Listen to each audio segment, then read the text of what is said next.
Have you ever wondered or thought, why am I here in this life?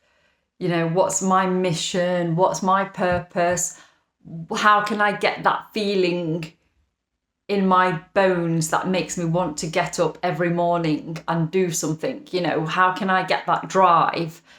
To get that feeling of being excited for the day ahead, we need to have a purpose. We need to have a higher purpose than just getting through the end of that day.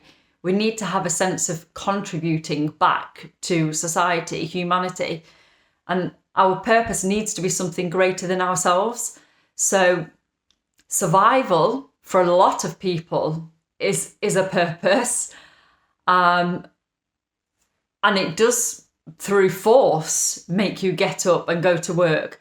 But is it a fulfilling purpose? That's the question. Probably not. So to think about your fulfilling purpose, we really need to reflect on, yes, we need to get through the survival stage of life, because you can't get to the fulfillment stage unless you've got through the survival stage. So it is a step-by-step process.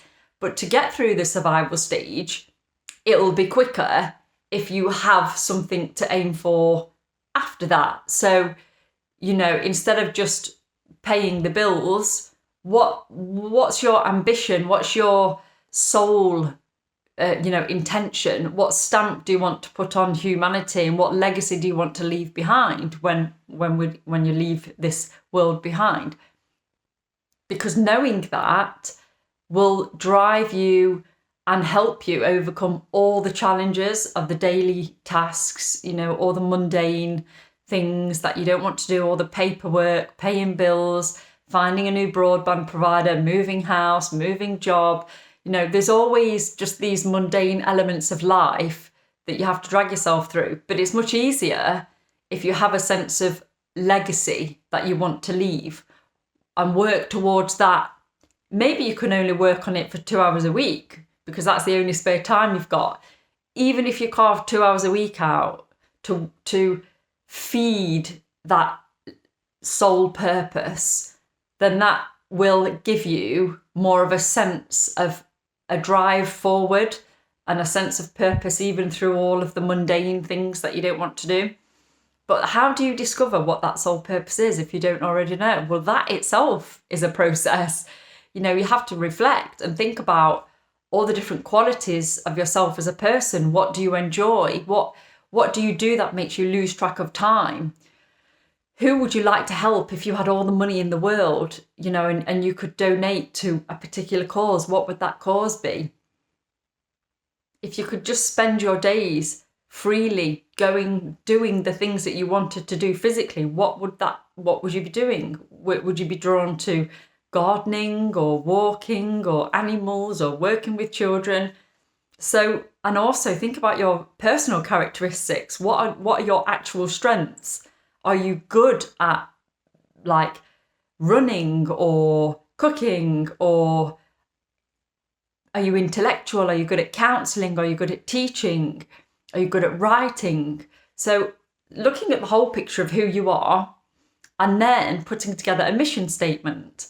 And then putting that mission statement somewhere in your house where it's visible to you every single day, because that's a reminder every day of where you're going.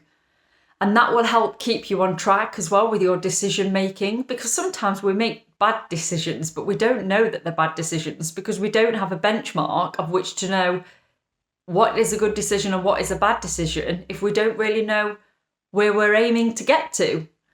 So if you don't have a destination, you don't have a benchmark for decision making.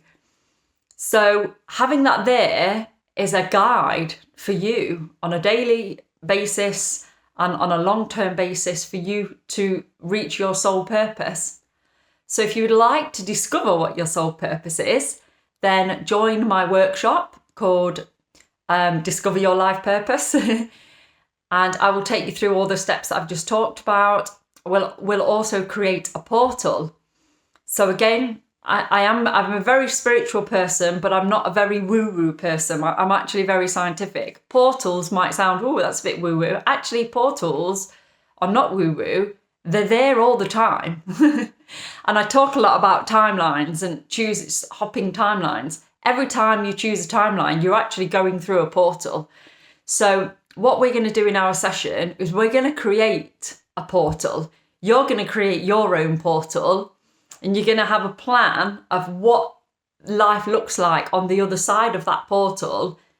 And then you're going to walk through it. So you're going to actually energetically create your own portal and walk through it. So I'm going to take you through all of those steps, and hopefully by the end you'll come away with a much clearer purpose of where your life is going, who you are, what inspires you. And we're also going to set some goals as well for you to start taking those initial action steps to get you to that end destination. So if you'd like to join my workshop, click in the link below or in the comments possibly. And then if you have any other questions, then please let me know. A lot of the information will be in the link, but feel free to reach out on email or telephone if you want to know anything else. Thanks.